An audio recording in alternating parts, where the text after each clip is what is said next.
ارائی welfare ایسوسی ایشن کے عہدیداران اور ممبران کا ماہانہ اجلاس ارائی ویلفیئر ہسپتال میں منعقد ہوا۔ مہر شبیر ارائی کی رپورٹ، جس کی صدارت صدر صابر ارائی نے کی، جبکہ ایجنڈا اور کارروائی جنرل سیکرٹری رضوان شاہدہ ارائی نے پیش کی۔ اجلاس میں سینئر نائب صدر اسلم کمل ارائی، نائب صدر doctor Naseer Ahmed Arain, finance secretary Haji Aslam Arain, deputy secretary general Shabbir Ahmed Arain, deputy secretary Pervaiz Arain, office secretary Maulana Akhtar Muhammadi Arain, اطلاعات secretary Mehr Muhammad Shabbir Arain, press secretary Hizb ur Rehman ارائی اور ایگزیکٹو ممبران جمید ارائی، اکرام الحق ارائی، شوکت ارائی، اتحاد ٹاؤن اور دیگر ممبران کی بڑی تعداد نے شرکت کی۔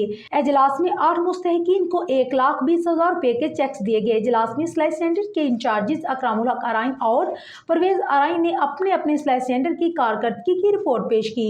صوبائی سوشل سیکرٹری رضوان شاہد ارائی نے ابھی تک منعقدہ 16 فری کیمپس کی کارکردگی رپورٹ پیش کی اور مصالحتی کمیٹی کی رپورٹ پیش کرتے ہوئے بتایا ہے کہ 3 خاندانوں میں طلاق تک پہنچے ہوئے اختلافات ختم کروا کر صلح صفائی کا فریضہ انجام دیا ہے۔ اجلاس نے ارائی ویلفیئر ہسپتال کو چلانے کے لیے کمیٹی کا اپروول دیا۔